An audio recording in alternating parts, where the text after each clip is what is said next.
All right, it's 10 o'clock. If y'all want to take a seat and we'll get started.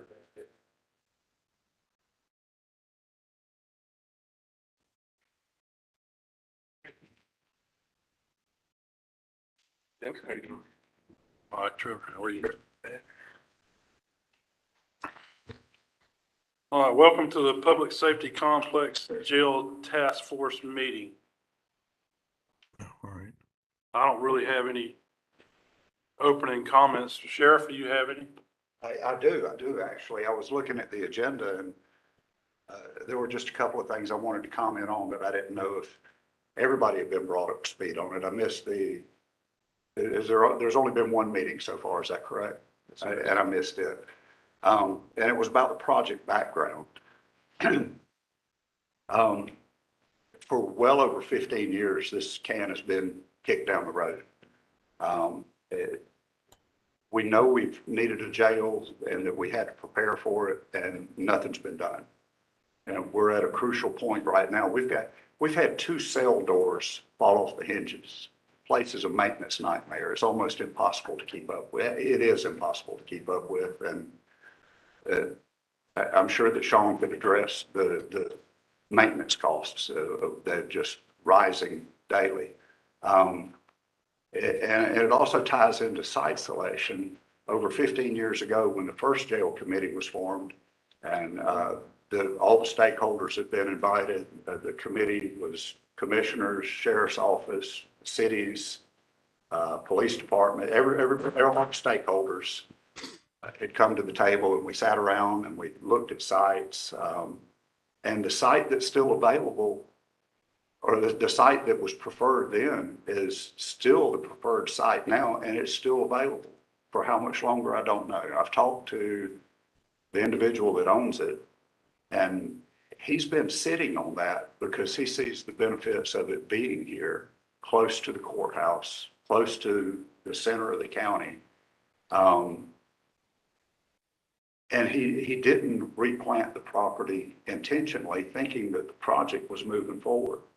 All right, 15 plus years, he's lost out on if he had planted it, he could have thinned that timber now. So he's lost out on that income. And I don't know how much longer he's willing to sit on it. I think that, yes, this committee needs to look at not just jail design, all the different needs and stuff that not just are mentioned on the schedule or outline for today, but property acquisition. That needs to move forward. I'm sorry, that needs to be one of the first things this committee does, is move forward with property acquisition, even if construction is pushed down the road. Now, I've been told by I want to say it was the past 2 chairmen, but I'm not sure, of the board, that the money is there. It was in the last SPLOST for property acquisition. So I'm relying on what the board told me, that the money's there. And you've heard that also, okay? So we need to move forward with that aspect of it. That's just paramount in my mind, is we need to lock that property down. The city, and Samantha, I don't mean to put you on the spot, but the city back then had agreed to run water and sewer to the property. And we still will. Okay. I was gonna kind of tie in behind what you were saying as far as maintenance. Right now, there is an issue we're trying to determine if it has been resolved temporarily. But the piping in that jail is absolutely terrible. The bill for this past month is probably about 40% larger than it normally is every month. And it's not going to get better. And If I can interrupt, a large part of that is there are leaks, is in between the city and the county maintenance. Right now, we're unable to identify the leaks. We don't know where they are. There's so many. And we're not able to keep up with the water bill. I mean, it's just everything. It's just, we've got to do something, folks. We've got to do something. We can't keep kicking this down the road and in good conscience. I mean, we've got to look out for the citizens in the long run and their money, because that's what it is it's their money. But we've got to do something. And with that, I'm gonna shut up. I'm sorry. Thank you for your comments. Now, as far as the money, there was money set aside for property acquisition. No property was ever identified, as far as I know of, by the Board of Commissioners. So that's something that'll be a decision for the board. Right. With that, we got some information from the National Institute of Corrections. Yes, sir. I don't know, Scott, are you able to bring them up? So I think, Mr. Jackson, Michael Jackson is on the line, and I believe we also have a gentleman, from Franklin County, Ohio. And I'll also believe, Mr. Amos, Stephen Amos is on the call, so I will turn it over to whoever wants to start first. This is, the National Institute of Corrections. Well, good morning, distinguished committee members. It's truly a pleasure. My name is Stephen Amos. I'm the Chief of the Jails Division for the National Institute of Corrections.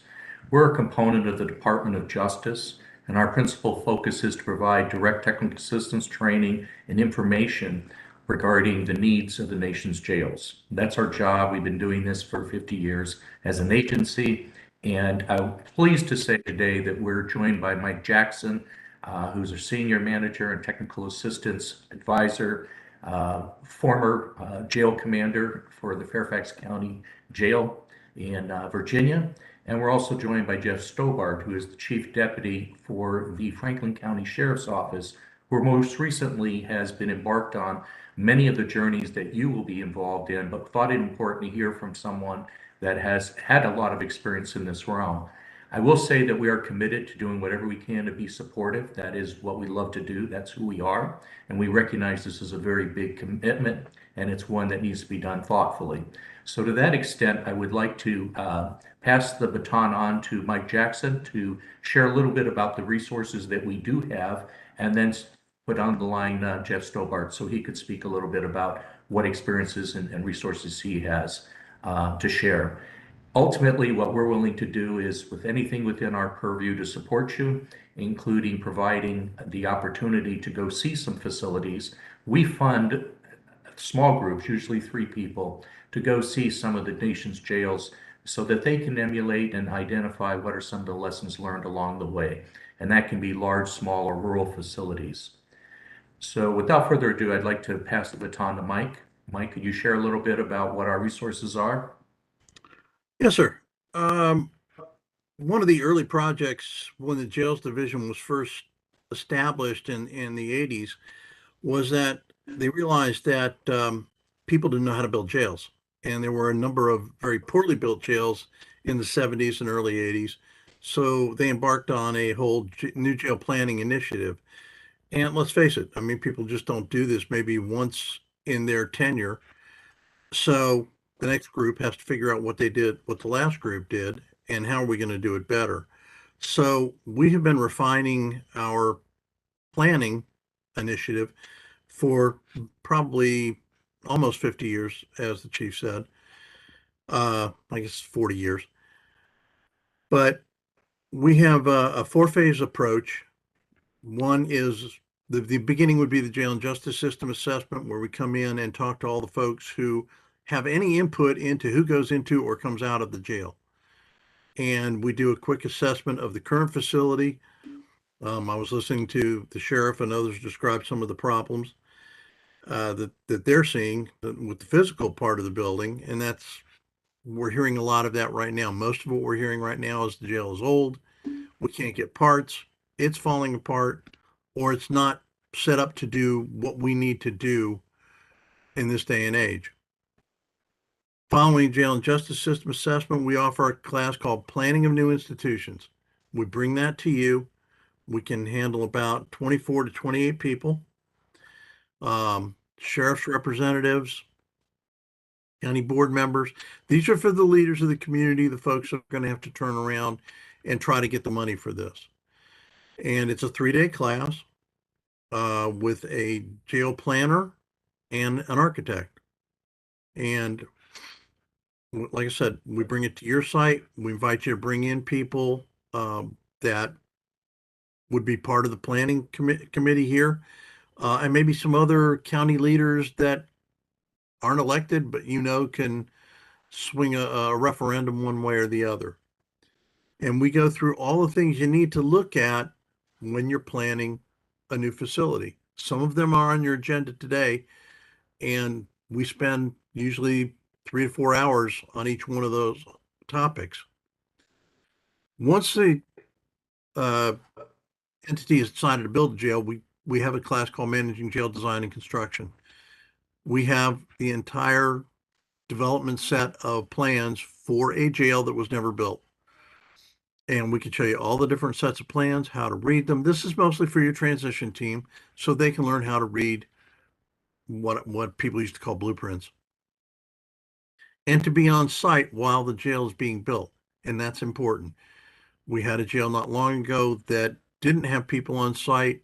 Somebody who had a grudge against jails in general got themselves a hard hat and a vest and just started coming on site because nobody was paying attention. As the keys were made or delivered, they were stealing the keys, making copies, hiding them in some of the walls, along with drugs, guns, and money. It cost them a lot of money to have that entire jail x-rayed so they could find all the spots that this person had been hiding them in.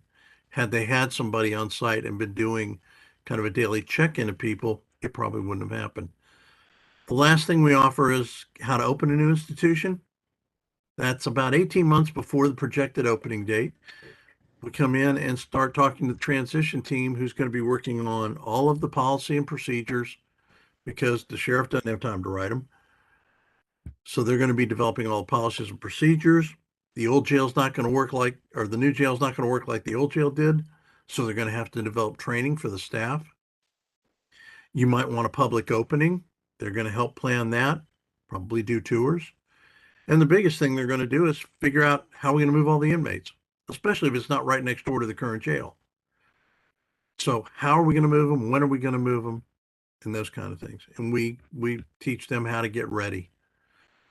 Go all the way through the opening into about 6 months later when they realize some of the policies and procedures we'd look good on paper, but we need to make some changes. So they'll start working on the changes for the sheriff's signature.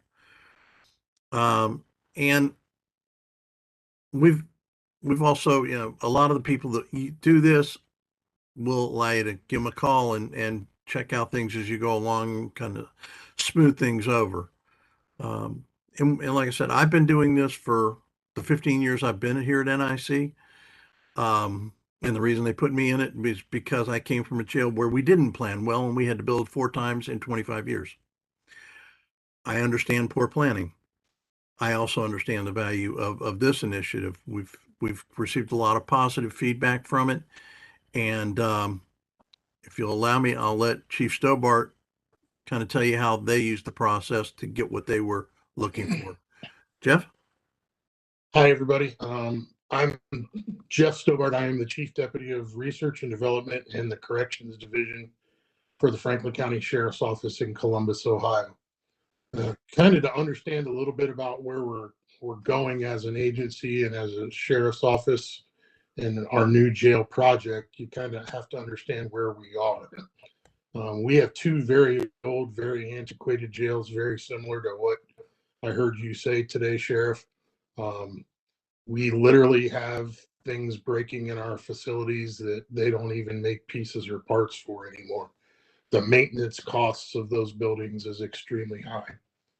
Not only that, it was pretty clear that for us in Franklin County, we were being the largest jail in the state of Ohio. We were also running the largest mental institution in the state of Ohio. We had more folks suffering from mental illness cycling through the doors of our jail than we have in any hospital system in the state of Ohio. On top of that, Franklin County being central and southern Ohio, which is ground zero of the opioid epidemic, That's something we've been dealing with as a sheriff's office and in jail for some time now, and maintaining and ensuring that the folks that you're sworn to have control, custody, and control over is a big project, and it's a big burden for the sheriff's office. And quite frankly, how we were housing folks who were mentally ill in our current facilities is not how you should be housing folks that are mentally ill. So our office, our commissioners, the funding sources here in Franklin County made a commitment to build a new jail. Quite frankly, we didn't know where to start. It's not something we had ever done. And all of the things that you heard Stephen and Mike talk about today, quite frankly, we took advantage of every bit of technical assistance that was available to us. The planning of new institutions, how to open new institutions, Honey and Pony classes. We have the very first phone call that we made actually was to the National Institute of Corrections and Mike Jackson, who have really helped us. They've guided us through this entire process. We are probably 2 or 3 weeks away from opening a new facility. I mean, this is one of the first ground up jail construction projects that's happened in quite some time of this size and magnitude. We are very blessed to have had them be our partners through this process. Everything that they do for you is free. There is no cost associated with it. And if you're not taking advantage of the National Institute of Corrections, I can't tell you how big of a mistake that would be not to use them as partners through this process. I'm happy to answer any questions anybody might have about our process. I want to give you guys the opportunity to ask those questions. It's a monster. It's a big project, folks, and it takes a significant amount of attention and work, not only from your sheriff's office, but your public facilities management.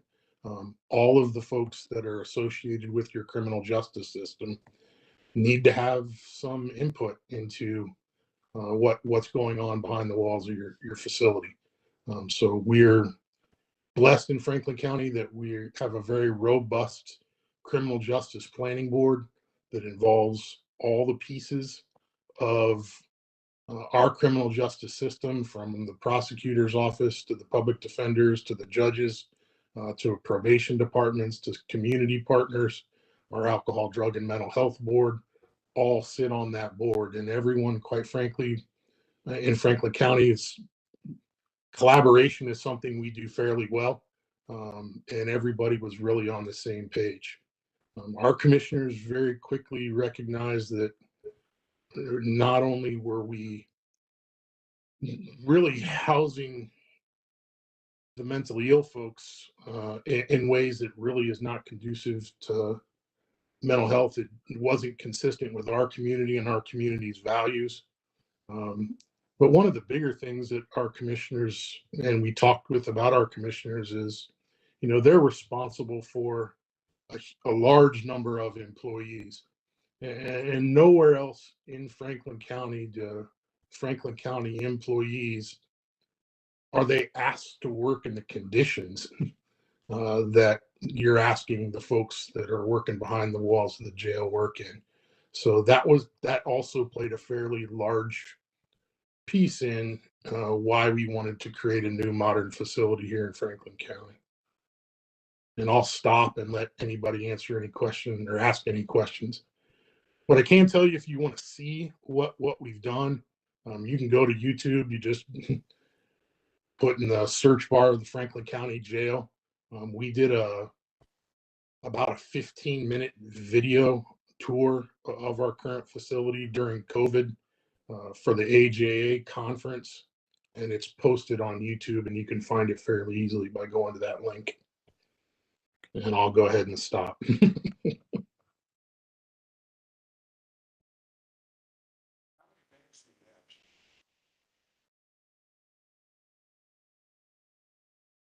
Sorry, how many beds do you have? So we're building this facility in 3 phases. The first phase of the facility has 864 beds. The second phase has 426 beds. The first phase is the one that's getting ready to get completed. Our second phase will be completed at the end of June. And then the third phase, we have not yet begun construction on. And quite frankly, what we're getting ready to do is another needs assessment before we build out the rest of the beds for phase 3. Our initial needs assessment showed that we needed close to 3,000 beds here in Franklin County. With some of the criminal justice reform that's happened, some of the diversion efforts in Franklin County, our numbers, our average daily population has dropped, and our inmate population has changed fairly significantly. So pre-COVID, we were housing probably somewhere in the neighborhood of 450 misdemeanor inmates in our facility, with the remainder being felons, and we hold some federal inmates. Post-COVID, and actually as of today, I have less than 200 misdemeanors in our jail. What we do have is a significant increase in pretrial felons and more violent pretrial felons.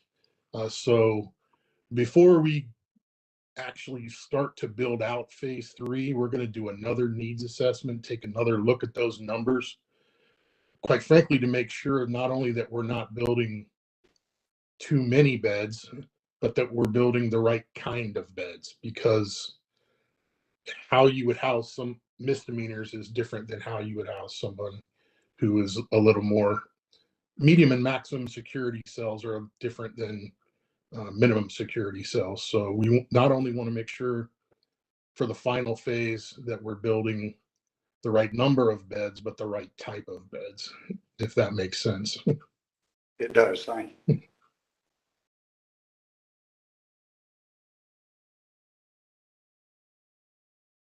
Any other questions? Thank y'all. We'll probably be in contact with you. Well, please do consider the offer of support. And as stated before, while Chief Deputy Stobart oversees a very significant facility in terms of size, we can also facilitate you doing a site visit to some other facilities at our expense that are maybe small or medium size. But again, thank you for the opportunity to present. And if we can be of further assistance, please reach out to us. Thank you. Thank you. Thank you. Thank you. Thank you. All right. This brings us to discussion regarding the jail needs assessment, RFQ, RFP. So you want Yes, sir. to So handle this, that? yeah, this is just an example. This sheet here in front of you, this is actually pulled from a recent Georgia Department of Corrections needs assessment. This is just general information, doesn't necessarily mean or constitute any of the language that we would use. This is just as an example. These were, with the exception of the site selection, these were all of the categories that they were looking at. Felt like it'd probably be worthwhile just to take a look at some of those. The language that's in each of these is typically generic. I mean, obviously we would change department to either the Sheriff's Office or Board of Commissioners, however that RFQ is going to be written. And then just kind of go from there. I mean, I think ultimately the Board of Commissioners typically puts out the RFQ, so probably just, you just need to state the county, just as an overall title there. But there, from that perspective, I mean, this is just general language. Obviously, project background, we could put some information in there about what the current facility is, how many bed spaces we have, whether it's, misdemeanor, medium level security, high level, anything like that we already have. And then what our project description is. I would say, I don't think as far as, on line 2 there, it's talking about 900,000 square feet. Of course, this is for a state facility, but I would probably try to not talk about square foot and just talk about how many personnel or inmates we're talking about housing. Because know that any of us really knows the actual square footage because we're talking about, you know, supporting office space and, you know, any kind of medical needs, cafeteria, all that kind of stuff. So I think that would be really something that the architect and engineer would have to observe, not necessarily us. I think if we try to look at the amount of square feet, we're just throwing a dart at a dartboard that's. And there's a formula that they use. Yeah. Well, the size of the cafeteria and all that's gonna depend on how many beds we got, Right. sir. And that's what we need to figure out is, you know, how many beds do we need now? And, you know, plan for the future, how many beds will we need in 10 or 15 years? Right. And I think that's what, the National Institute of Corrections would help us out with. Well, I agree 100%. I was wondering, it's something that I came across recently. There's an organization called NIJO, it's the National Institute of Jail Organizations, and they're like the premier jail training. And I'm wondering if they would have anything useful that they could contribute to us. I don't know. I don't know that much about the organization other than training wise, they're the standard. Yeah. So I don't know if they would have any input. There were a couple of things that I thought about that we need to take into account, like mental health. You have to house your mental health people differently than you house your regular. So they are different, have to be treated differently. Programs, I mean, like, we run programs, the GED classes, running church services back in that amount there ago. So the different programs that are involved in inmate and inmate health, and there's a lot to take into account that I think we're going to miss something. So we need as much input as we can get, not just from all these professionals, but stuff that we've run into problematically in the facility for the past 4 years that I've been. I think we need to reach out to more. I don't have a problem with doing that, but the National Institute of Corrections, you know, that's a good start. Absolutely. We can definitely take advantage of them and see where we need to go. So how does their service they're providing differ than the needs assessment? I was having a hard time. Theirs is a training, so they'll come Okay. in and they'll like walk you through, hey, these are the things that you really need to look for. Right. And as Mr. Jackson had mentioned, some of those are already outlined in kind of what we were talking about through the RFQ or RFP process, but there may be more. You know, this is just, we're trying to find example RFPs, RFQs for a needs assessment. This is the closest one to home we could find that was from the Georgia Department of Corrections. And some of what the sheriff just mentioned as far as identifying behavioral and mental health needs, even the program needs as far as like GED training, church services, all of that. Some of those are listed out in this example already. If you just read through this, I mean, we don't necessarily have to go through this today. This is just for everybody's information of an example. But, you know, some of those are listed throughout here already. So, you know, I think going through NIC or even the other one, you know, however that process goes, I think, you know, from that, hopefully we'll be able to identify further any other needs that we may see.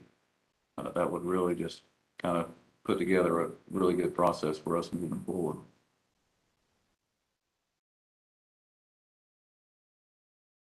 Well, like I said, you know, we should reach out again to the National Institute of Corrections and take part, you know, get all their information that we can from them. And I don't have a problem reaching out to anybody else as well. But I agree. I think we need to move forward with the National Institute. Take advantage of what they have. Right. They did say that, so the technical request to do like the 3-day training and all that, they'll need that from your office, Sheriff. I can get you the link, want to contact all of that, so I'll send that over to your office. I appreciate it. Yes, sir. Do they specify, do we need to have the needs assessment before that training, or is that training kind of helping us That define? training helps us. Yes, sir. Okay. It'll help us. Yeah, I mean, as far as the RFQ goes, I think it would be worthy to have them come in first, do the 3-day training, you know, anybody and everybody that can attend that. I think they said they could probably accommodate around 25 people. And then from there, you know, we regroup again and further narrow down that, the background description and all these other items, and then put out the RFQ from there. Sounds good to me. But got any other comments? Appreciate this group coming together. I mean, it's something that's here. Well, it's Long overdue. Yeah, so the NIC, they also mentioned at the very beginning, if anybody missed it, that they would, you know, provide the travel to go look at other jails, at the very beginning for about 3 people. So there, other than Franklin County, there was another one that they mentioned yesterday to me and Rob that's over in Louisiana. They said it's probably a little closer to the size we may be looking at. So maybe worth looking at that one as well. Well, I don't think we need to go necessarily to Ohio and look at one that's, you know, 800 beds. No. You know, we go look at one, you know, say 300 beds, that would serve us a lot better. But, and taking into account future growth and expansion, that was one thing that site that was recommended by the first jail committee allows for growth and expansion, Yeah, so that you don't have to abandon what you do now to accommodate future. right. I have no problem with that. Anybody got anything else? Just like to address part of these needs assessments, an additional one that we put in was a site selection. We have looked at this for over a decade. Don't know that there's a site that's better than what we have identified. Maybe putting the cart before the horse by going after that site. But if we wait, cart may not be there, and now we're gonna have building or complex identified as to what we put in that complex, but we'll have no place to put it. Kind of think that maybe site selection is a priority, and if the funds are already available, we should probably lock down on that site before it's not there. Well, that'll be a decision for the whole board of commissioners, Correct. not me, so. Last meeting, we all agreed that the jail should stay in or as close to Woodbine as possible for logistical reasons, for court appearances, et cetera. So I don't know how this board makes recommendations to the commission, but I would suggest that we make a piece of property a primary issue at this time. So that when we build, when we go and look and examine the facilities that get NIC involved in the planning process, they can see where we're going to put it. Identify issues that we may not even be aware of. It is, correct me if I'm wrong, it's been a while, land acquisition is something that's generally done in executive session. Yes. I would be more than happy to do a presentation to the board in executive session if that would get the ball moving. Makes a lot of sense. That's at your discretion. Okay. We might not be able to do it at our next meeting. It might be the meeting after that, but I don't have an issue doing that. Just use me at what that you said. Any other comments or questions? Can I ask one question? Also in this needs assessment, have they already started? Well, I see the bullet points, the sociological study, is that? They haven't started. No, this is like just an example. Are you asking if the state has started? Yeah, is that I'm being, not sure. Okay. I haven't talked to anybody from the Department of Corrections. okay, just on our part, I mean, you obviously see the population is growing here. Right. The crime trends that we're seeing are are increasing, and it's looking like more violent crime and more out of Brunswick and Jacksonville. And with that being said, you know, we talked about it, our police department, our future is we want to expand and get bigger, make it for the needs of the population and because of the crime trends that are going. So hence, you know, we need to house them. We enjoy the, you know, this good relationship with Camden Sheriff's Department with the jail, but we know with the population increase, crime trending going up, you know, we're gonna Yeah, and I, have some inmates that are attendees to this facility. and through this needs assessment, it'll identify, you know, the opportunities to be And- able to further expand and. I'm working on capacity levels as it is. That's what I'm saying. I'm working on some of these because some of these new apartments, capacity levels on, you know, are averaging 560, you know, plus. And these apartments that are going up new, they're not stopping. I mean, they're going to continue to build.